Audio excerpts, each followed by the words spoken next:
Hello बच्चों, कैसे हैं आप? मैं मोहम्मद अन्नान, पीजीटी कॉमर्स, आप सभी का स्वागत करता हूं अपने YouTube channel scholars commerce classes पर, जहां कॉमर्स की बेहतरीन शिक्षा देने का प्रयत्न रहेगा। तो आज की क्लास में हम शुरू कर रहे हैं हिंदी मीडियम के बच्चों के लिए व्यवसाय अध्ययन। और यह वीडियो हिंदी मीडियम के सभी बोर्ड, चाहे वो सीबीएसई हो या स्टेट बोर्ड हो, सभी बच्चों के लिए उपयोगी है। तो हम आज शुरू कर रहे हैं बिजनेस स्टडीज़, व्यवसाय अध्ययन। और हमारा जो पहला चैप्टर है वो है चैप्टर नंबर 1, प्रबंध की प्रकृति एवं महत्व। तो चैप्टर का नाम है प्रबंध की प्रकृति एवं महत्व। ये पार्ट 1 है हमारा और इसको हम आज शुरू कर रहे हैं। सबसे पहले हम बात करेंगे कि प्रबंध क्या है, यानी प्रबंध का परिचय। हम प्रबंध के बारे में जानेंगे कि प्रबंध दरअसल है क्या। तो प्रबंध एक सार्वभौमिक अवधारणा है। इसकी आवश्यकता हर एक संगठन में होती है, चाहे वो लाभ कमाने वाला संगठन हो या गैर लाभ कमाने वाला संगठन हो। जैसे अगर हम स्कूल का उदाहरण लें, हॉस्पिटल का लें, या फिर रिलायंस इंडस्ट्रीज, टाटा, विप्रो, इनका उदाहरण लें, तो इन सभी में प्रबंध की आवश्यकता है। प्रत्येक संगठन की सफलता प्रबंध के कार्यों को सफलतापूर्वक संचालित करने पर निर्भर करती है। मतलब कि जो संगठन प्रबंध के कार्य को जितनी सफलतापूर्वक पूरा करता है, वो संगठन उतना ही ज़्यादा सफल होगा। उदाहरण के लिए अगर हम एचसीएल का उदाहरण लें, एचसीएल एक वैश्विक तकनीक यानी ग्लोबल टेक्निक और आईटी सर्विसेज में आगे है। और ये संभव हुआ शिव नड्डा और उनके जो प्रबंध के स्टाफ हैं उनके कारण ये संभव हुआ। अब हम कुछ ऐसे मामले देखते हैं, कुछ विचार करते हैं कुछ मामलों पे। जैसे कि पहला, आप ऐसे स्कूल की कल्पना कीजिए जिसमें प्रिंसिपल ना हो, या एक ऐसे क्रिकेट टीम की कल्पना कीजिए जिसमें कप्तान ना हो, या एक ऐसे देश की कल्पना कीजिए जिसमें सरकार ना हो। अगर हम प्रत्येक मामले में देखें तो प्रत्येक मामले में स्थिति जो है वो असंगठित और तितर-बितर है, क्योंकि यहाँ पर प्रबंध है ही नहीं। अगर हम ऐसे स्कूल की कल्पना करते हैं जिसमें प्रिंसिपल ना हो, तो आप खुद सोचिए कि जिस दिन प्रिंसिपल नहीं आते हैं उस दिन आपके स्कूल में क्या हालात होते हैं। इसलिए चाहे संगठन छोटा हो या बड़ा, लाभ कमाने वाला हो या गैर लाभ कमाने वाला, सभी में प्रबंध की आवश्यकता होती है। तो अब हम बात करेंगे प्रबंध का अर्थ। प्रबंध का अर्थ क्या है? प्रबंध का अर्थ उस प्रक्रिया से है जिसमें काम को कुशल और प्रभावी ढंग से करने के लिए कार्यों के एक समूह को संपन्न किया जाता है। आपसे अगर एग्जाम में पूछा जाए प्रबंध का अर्थ बताइए या प्रबंध क्या है ये बताइए, तो आपको यही लिखना है कि प्रबंध का अर्थ उस प्रक्रिया से है जिसमें काम को कुशल और प्रभावी ढंग से संपन्न करने के लिए कार्यों के एक समूह को संपन्न किया जाता है। अब अगर हम इस अर्थ को देखें तो इस अर्थ में हमें 3 चीज़ें मिलती हैं जिनको समझना बहुत ज़रूरी है। हमें समझना बहुत ज़रूरी है कि ये प्रक्रिया क्या है। प्रबंध को आखिर प्रक्रिया क्यों कहा गया? कुशल या कुशलता क्या है? प्रभावी ढंग से करने का क्या अर्थ है? तो इस प्रबंध के अर्थ में ये 3 जो चीज़ें हैं इनको समझना बहुत ज़रूरी है। तो हम आगे के वीडियो में आगे हम समझेंगे इन तीनों के अर्थ के बारे में। सबसे पहले हम बात करेंगे कि प्रबंध प्रक्रिया है। प्रबंध को प्रक्रिया क्यों कहा गया? प्रबंध को प्रक्रिया इसलिए कहा गया क्योंकि प्रबंध एक अंतर संबंधित कार्यों के श्रृंखला में शामिल है। यानी प्रबंध के अंदर अंतर संबंधित जो कार्य हैं उनकी एक श्रृंखला शामिल होती है, इसीलिए प्रबंध को प्रक्रिया कहा गया। और वो अंतर संबंधित कार्य हैं क्या?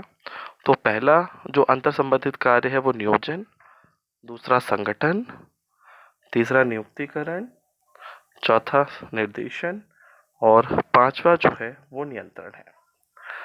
सभी मैनेजर्स को कुशल प्रबंध करने के लिए इन 5 कार्य को भली भांति संपन्न करना होता है। अब हम समझेंगे कि कुशल प्रभावपूर्णता क्या है। इफेक्टिवनेस इसको इंग्लिश में कहा जाता है। प्रभावपूर्णता,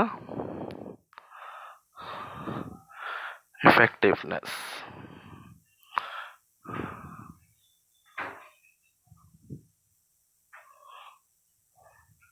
प्रभावपूर्णता, तो अब हम समझेंगे कि प्रभावपूर्णता होता क्या है।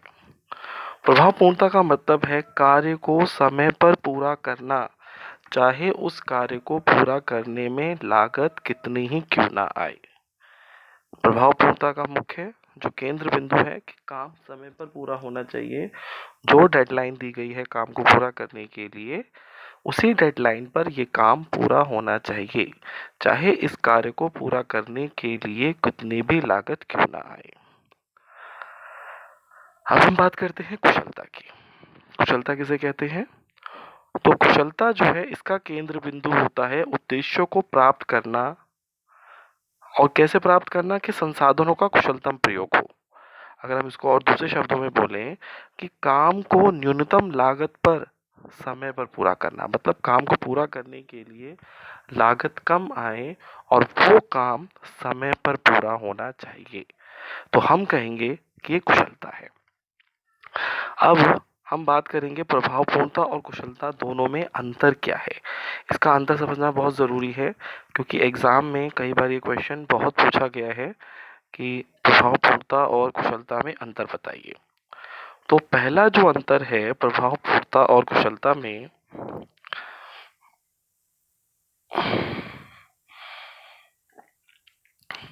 जैसे कि हमने डेफिनेशन में भी देखा, प्रभावपूर्णता का अर्थ है काम को समय पर पूरा करना, चाहे कितनी ही लागत क्यों ना आए। जबकि कुशलता का अर्थ है काम को न्यूनतम लागत पर पूरा करना। उद्देश्य क्या है? प्रभावपूर्णता का उद्देश्य है अंतिम परिणामों को समय पर प्राप्त करना, मतलब काम को समय पर पूरा करना। जो हमारा अंतिम परिणाम है उसको समय पर पूरा करना प्रभावपूर्णता है। जबकि कुशलता का जो मुख्य उद्देश्य होता है वो लागत और लाभ का विश्लेषण करना है। यानी इस काम को जो हमने किया, इस काम को करने की लागत क्या थी और इस काम को करने के बाद, इसकी लागत के बाद हमें कितना लाभ प्राप्त हुआ। तो मुख्य केंद्र बिंदु के में कह सकते हैं हम कि प्रभावपूर्णता का जो मुख्य केंद्र बिंदु है वो समय होता है, जबकि कुशलता का जो मुख्य केंद्र बिंदु है वो लागत है।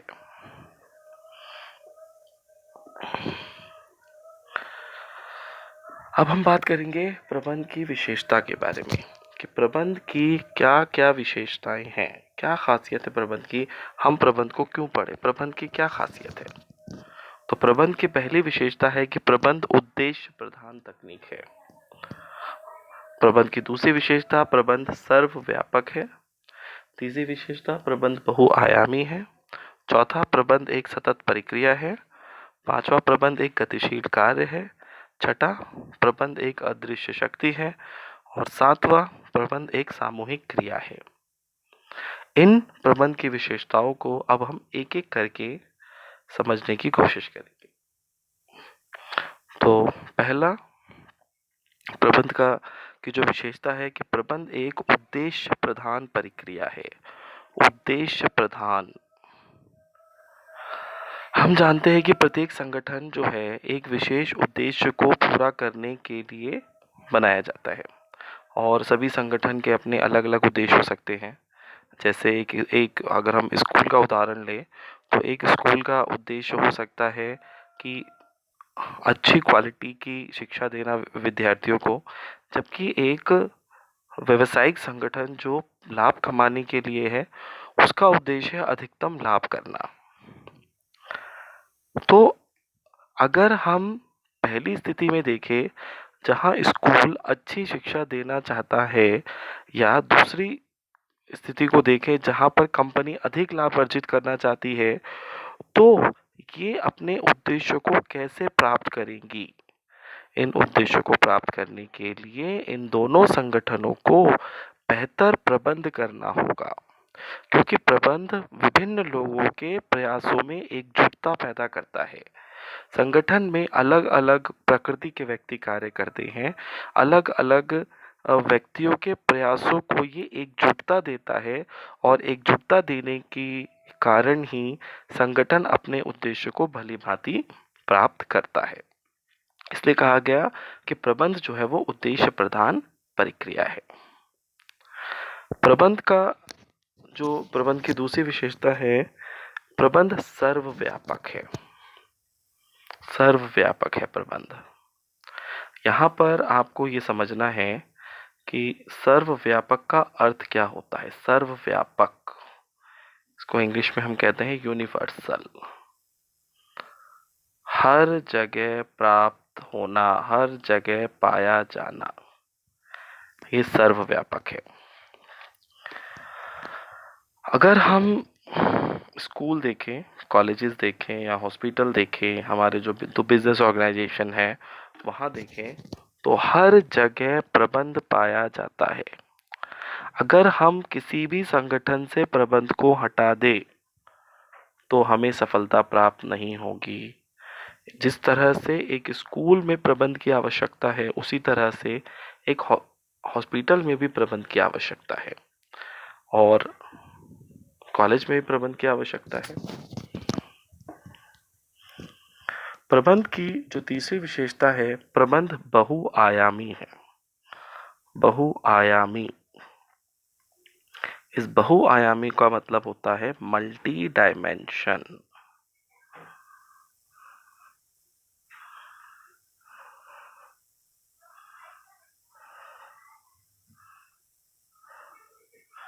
बहुआयामी, बहु यानी बहुत सारे, आयाम यानी बहुत सारी, इसके अंदर जो है कोई एक चीज नहीं है, बहुत एक से ज्यादा चीजें इसमें शामिल हैं। तो प्रबंध को बहुआयामी कहने के कारण ही इसके अंदर 3 चीजें शामिल हैं। पहला, काम का प्रबंध, लोगों का प्रबंध और परिचालन का प्रबंध।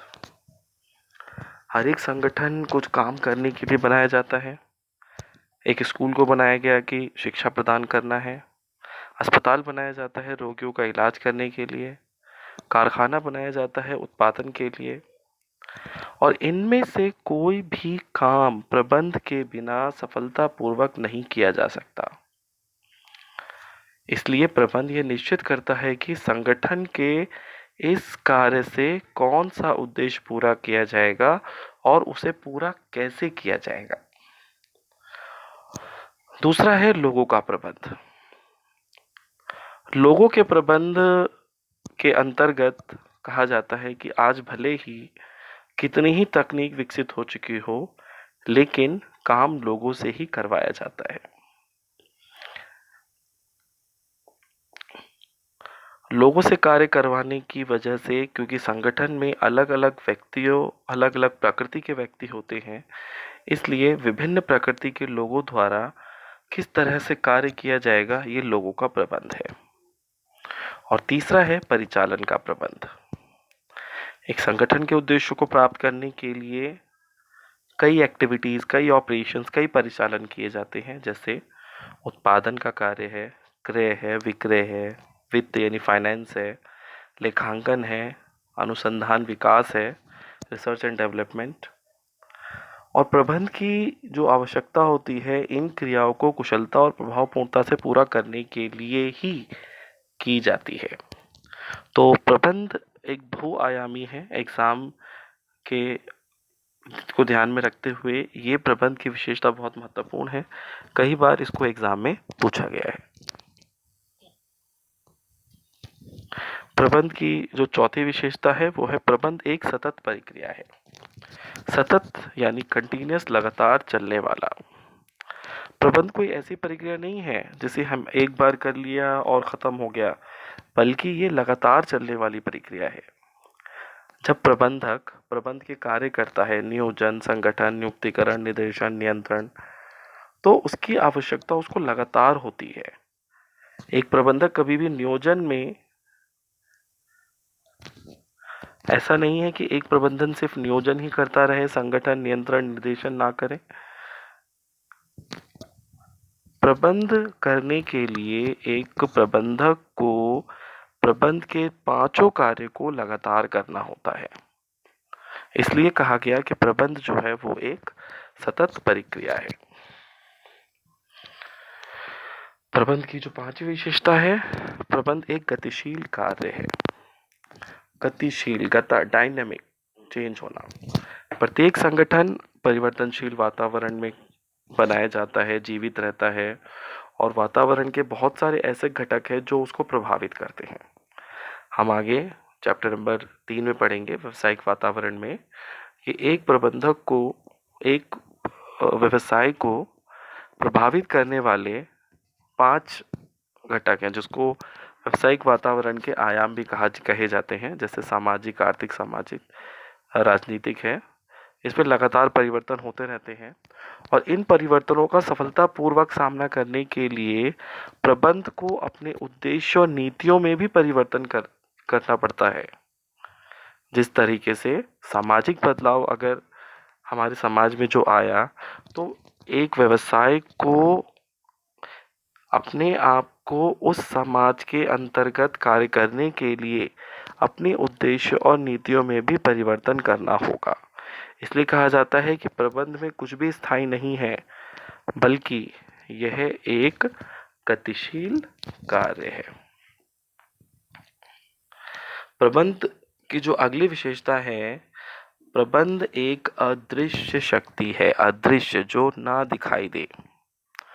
प्रबंध वो शक्ति है जिसे देखा नहीं जा सकता, केवल उसकी उपस्थिति को हम महसूस कर सकते हैं। जब एक संगठन में उद्देश्य को योजना के अनुसार प्राप्त कर लिया जाता है, यानी प्रबंधक ने जो योजना बनाई, उस योजना को प्राप्त कर लिया गया या प्राप्त कर लिया जाता है, कर्मचारी खुश होते हैं, तो हम कहते हैं कि यहाँ प्रबंध बहुत अच्छा है। तो इसलिए हम ये इसमें कह सकते हैं कि प्रबंध एक अदृश्य शक्ति है, दिखाई नहीं देगी हमें, हमें सिर्फ महसूस होती है। प्रबंध की जो 7वीं विशेषता है, प्रबंध एक सामूहिक क्रिया है। सामूहिक यानी समूह में किया जाने वाला क्रिया। एक संगठन में संगठन के उद्देश्यों को प्राप्त करने के लिए अलग अलग कार्य किए जाते हैं, जैसे प्रोडक्शन है, सेल्स है, परचेज है, फाइनेंस है, और ये सारी की सारी एक्टिविटीज़ जो है वो कोई एक व्यक्ति तो पूरा नहीं कर सकता, इन्हें अनेक व्यक्ति मिलकर पूरा करते हैं। तो संगठन के उद्देश्यों की सफलतापूर्वक पूर्ति तभी संभव है जब वो एक टीम के रूप में काम करें और उनके प्रयासों में एक ढंग से समन्वय स्थापित किया जाए कि सभी एक ही दिशा में चले। जब हम 1 साल के बाद एक कंपनी ऑफ द ईयर का अवार्ड एक कंपनी को लेते हुए देखते हैं, तो उस कंपनी को जो वो अवार्ड दिया गया, सिर्फ एक प्रबंधक की वजह से नहीं दिया गया, बल्कि उस कंपनी में अलग अलग व्यक्तियों ने जो मिलकर कार्य किया, कंपनी को आगे बढ़ाने में जो सहायता करी, इसकी वजह से उनको एक अवार्ड मिला। तो हम कहते हैं कि प्रबंध एक सामूहिक क्रिया है। एक बार हम प्रबंध की विशेषताओं को दोहरा लेते हैं, क्योंकि एग्जाम के लिहाज से ये बहुत ही महत्वपूर्ण है। प्रबंध की पहली विशेषता है कि प्रबंध उद्देश्य प्रधान प्रक्रिया है। नंबर 2, प्रबंध सर्वव्यापक है। नंबर 3, प्रबंध बहुआयामी है। नंबर 4, प्रबंध एक सतत प्रक्रिया है। नंबर 5, प्रबंध एक गतिशील कार्य है। नंबर 6, प्रबंध एक अदृश्य शक्ति है। और नंबर 7, प्रबंध एक सामूहिक क्रिया है।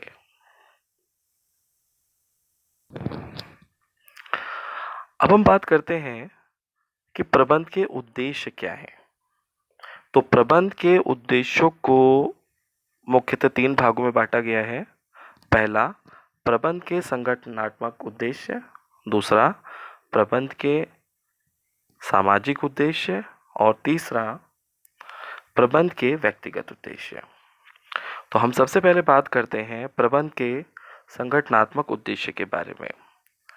प्रबंध के संगठनात्मक उद्देश्य का मतलब होता है संगठन में उपलब्ध मानवीय और भौतिक संसाधनों का उपयोग व्यवसाय में हित रखने वाले सभी पक्षों के हित में करना। संगठनात्मक उद्देश्यों का मतलब है कि व्यवसाय में जो हित रखने वाले पक्ष हैं, क्लास 11th में हमने पढ़ा है व्यवसाय में हित रखने वाले पक्ष कौन कौन से हैं। तो प्रबंधक है, व्यवसाय में हित रखने वाले जो हित है, ऑनर यानी बिजनेस का ऑनर है, लेनदार है, देनदार है, सरकार है। तो प्रबंध में जो भी उपलब्ध संसाधन है, मानवीय और भौतिक संसाधनों का उपयोग इस तरह से करना कि व्यवसाय में जो हित रखने वाले सभी पक्ष हैं उनका हित पूरा हो जाए। या हम ये भी कह सकते हैं कि इससे व्यवसाय के आर्थिक उद्देश्य भी पूरे होते हैं। संगठनात्मक उद्देश्यों में मुख्यतः 3 बातों का ध्यान रखना होता है। पहला, कि व्यवसाय जीवित रहे। प्रत्येक व्यवसाय लंबे समय तक जीवित रहना चाहता है, इसलिए प्रबंध द्वारा जो अलग अलग बिजनेस एक्टिविटी या व्यवसायिक क्रियाएं की जाती हैं वो इस तरीके से हो कि उनका सकारात्मक प्रभाव पड़े व्यवसाय पर, जिससे व्यवसाय लंबे समय तक जीवित रहे। दूसरा, लाभ। व्यवसाय में जो जोखिम उत्पन्न कर होती हैं, जोखिमों का सामना करने और व्यवसायिक क्रियाओं के सफलतापूर्वक संचालन में अहम भूमिका जो होती है वो लाभ की होती है। अतः प्रबंध द्वारा सुनिश्चित किया जाना चाहिए कि व्यवसाय पर्याप्त लाभ अर्जित करे, यानी इतना लाभ अर्जित करे कि वो अपनी सभी आवश्यकताओं को पूरा कर सके। और तीसरा, विकास। हर व्यवसाय चाहता है बढ़े, अपने आप को बढ़ाए। प्रबंध द्वारा व्यवसाय के विकास को जो है सुनिश्चित किया जाना चाहिए। विकास को बिक्री, कर्मचारियों की संख्या, उत्पादों की संख्या, जो पैसा लगाए गए यानी इन्वेस्टमेंट, इसके द्वारा मापा जाता है। अगर इन सभी में वृद्धि हो रही है तो हम कहेंगे कि व्यवसाय का विकास हो रहा है। यानी व्यवसाय की अगर बिक्री बढ़ रही है, पिछले वर्ष की तुलना में इस वर्ष व्यवसाय की बिक्री बढ़ी, या पिछले वर्ष की तुलना में इस वर्ष कर्मचारियों की संख्या बढ़ गई। पहले हमारे पास 10 कर्मचारी कार्य करते थे, अब हमने 20 कर्मचारियों को काम पर रखा। तो ये दर्शाता है कि व्यवसाय विकास कर रहा है। व्यवसाय का जो दूसरा उद्देश्य है वो है सामाजिक उद्देश्य। इसका अर्थ क्या है? तो इसका अर्थ है प्रबंध की क्रियाओं के दौरान सामाजिक हित का ध्यान रखना। यानी जब एक प्रबंधक प्रबंध की क्रिया करते हैं तो उस वक्त समाज के हित को ध्यान में रखना है। और समाज के हित क्या है? तो कुछ प्रमुख सामाजिक उद्देश्य जो है वो निम्नलिखित है। सबसे पहले, समाज के लिए रोजगार के अवसर उपलब्ध करवाना। प्रबंध को ये कोशिश करनी चाहिए कि जब वो अपना विस्तार कर रहे हैं, अपने व्यवसाय को बढ़ा रहे हैं, तो उनके विस्तार या व्यवसाय के बढ़ने की वजह से समाज में रोजगार के अवसर भी उपलब्ध होने चाहिए। इस तरह की उत्पादन प्रक्रियाओं का इस्तेमाल किया जाए जिससे वातावरण को दूषित होने से बचाया जाए। नंबर 3, समाज के जीवन स्तर में सुधार में योगदान देना। नंबर 4, उचित कीमत पर गुणवत्तापूर्ण वस्तुओं की आपूर्ति करना। नंबर 5, टैक्स का ईमानदारी से भुगतान करना। व्यवसाय का जो तीसरा उद्देश्य है वो है व्यक्तिगत उद्देश्य। और ये आपको याद रखना है कि जो व्यक्तिगत उद्देश्य है ये कर्मचारियों से संबंधित है। व्यक्तिगत उद्देश्य संबंधित है कर्मचारियों से, ये आपको ध्यान रखना है।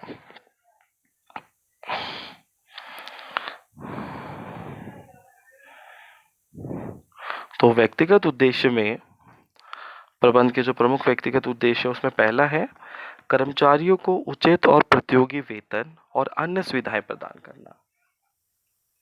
कर्मचारियों को हमारे प्रतियोगी संगठन अपने कर्मचारियों को जितना वेतन देता है हमें भी उतना ही वेतन देना है, उससे कम नहीं। तो कर्मचारी को उचित और प्रतियोगी वेतन देना और उसके अलावा अन्य सुविधाएं भी प्रदान करना, जैसे ब्रेकफास्ट की सुविधा देना या फिर मेडिकल सुविधा दे देना। नंबर 2, कर्मचारियों को अपने सहकर्मियों से मान्यता प्राप्त होना, यानी जो उसके साथ कार्य करने वाले लोग हैं वो उनको इज्जत दे, उनके साथ कार्य करने वाले जो लोग हैं उनके वो उसको रिकॉग्निशन दे। नंबर 3, कर्मचारियों को उनके व्यक्तिगत विकास और वृद्धि के पर्याप्त अवसर प्रदान करना, यानी ऐसा वातावरण तैयार करना जहां पर कर्मचारियों का व्यक्तिगत विकास हो और वो वृद्धि कर सके, यानी उनको अलग अलग तरह की ट्रेनिंग्स उपलब्ध करवाने की कोशिश करना, उनको कुछ शॉर्ट टर्म कोर्सेज जो हैं उसमें एडमिशन दिलवाना, उनको इस चीज़ के लिए भी प्रेरित करना कि अगर वो अपना विकास करेंगे तो आगे संगठन में उन्हें अच्छा पद मिल सकता है।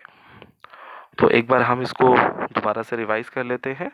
प्रबंध के 3 उद्देश्य हैं। पहला, संगठनात्मक उद्देश्य है प्रबंध का।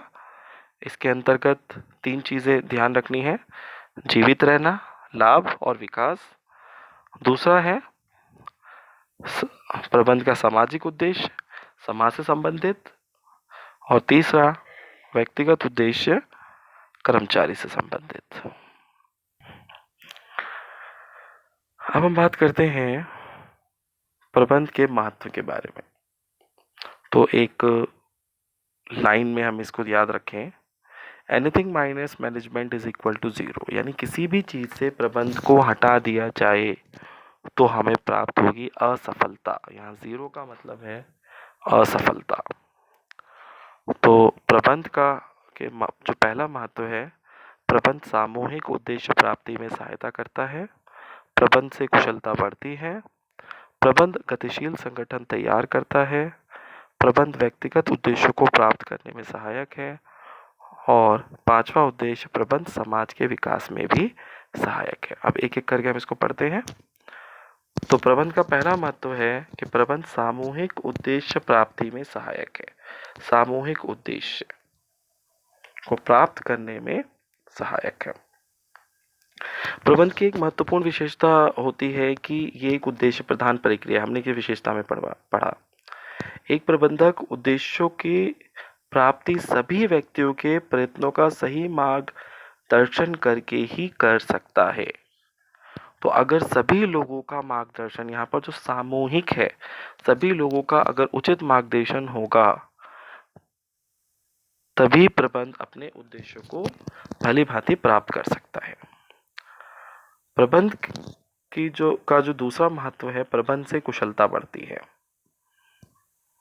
एक प्रबंधक सभी संसाधनों का कुशलतम उपयोग करता है और कुशलतम उपयोग करने से प्रबंध की कुशलता में वृद्धि होती है। प्रबंध की तीसरी विशेषता, प्रबंध गतिशील संगठन तैयार करता है। गतिशील संगठन तैयार करता है। प्रत्येक संगठन हमेशा बदलते वातावरण में काम करता है और बदलते वातावरण का सामना करने के लिए संगठन में भी कई तरह के परिवर्तन करने पड़ते हैं। लेकिन ऐसा देखा गया है कि जो कर्मचारी होते हैं वो परिवर्तन का विरोध करते हैं। हर एक प्रबंधक को चाहिए कि जब वो गतिशील संगठन तैयार कर रहे हैं, यानी संगठन में अगर कोई परिवर्तन कर रहे हैं, तो एक प्रबंधक परिवर्तन से होने वाले लाभों से कर्मचारियों को परिचित करवाए, जिससे कि कर्मचारी उस परिवर्तन का विरोध ना करें। इस तरह से प्रबंध जो है वो एक गतिशील संगठन तैयार करता है। नंबर 4, प्रबंध व्यक्तिगत उद्देश्यों को प्राप्त करने में सहायक है। हर एक कर्मचारी व्यक्तिगत उद्देश्य के रूप में, यानी वो चाहता है कि उसको उचित पारिश्रमिक मिले, लाभ में हिस्सा मिले, प्रबंध में भागीदारी हो, प्रमोशन मिले, ये सारी चीज़ें प्राप्त करना चाहता है। और उनके ये उद्देश्य तभी पूरे हो सकते हैं जब अपनी वो पूरी क्षमता का प्रयोग करते हुए काम करे। प्रबंधक कर्मचारियों को मोटिवेट करके उनको बेहतर लीडरशिप के अंतर्गत कार्य करवा के और प्रॉपर कम्युनिकेशन करके उनको इस योग्य बनाते हैं कि वो अपनी पूरी क्षमता से कार्य करें और जब वो अपनी पूरी क्षमता से कार्य करते हैं तो संगठन के उद्देश्यों के साथ ही साथ उनके जो व्यक्तिगत उद्देश्य हैं वो भी प्राप्त होते हैं। प्रबंध का पांचवा महत्व है कि प्रबंध समाज के विकास में सहायक है। अभी हमने पीछे उद्देश्यों में पढ़ा, प्रबंध का एक उद्देश्य सामाजिक, तो प्रबंध का समाज के प्रति भी कुछ उत्तरदायित्व है, समाज के लिए भी उसको कार्य करना होता है। तो प्रबंधक अपने जब सामाजिक उत्तरदायित्व को पूरा करके समाज के विकास में सहायता प्रदान करते हैं, जैसे कि वो उचित रोजगार के अवसर उपलब्ध करवाते हैं, वातावरण को दूषित होने से बचाते हैं, अच्छी क्वालिटी की जो वस्तुएं हैं वो उचित मूल्य पर उपलब्ध करवाते हैं। तो इस तरीके से जो प्रबंध है वो समाज के विकास में भी सहायता करते हैं। तो आज की वीडियो में इतना ही। आपको वीडियो पसंद आया तो मेरा YouTube channel scholars commerce classes जो है इसे सब्सक्राइब करें, वीडियो को लाइक करें और सब्सक्राइब बटन के बराबर में जो बेल आइकन है उसे प्रेस करें, जिससे आने वाली वीडियो की नोटिफिकेशन आपके पास जल्दी पहुंच जाए। तो आज के लिए इतना ही।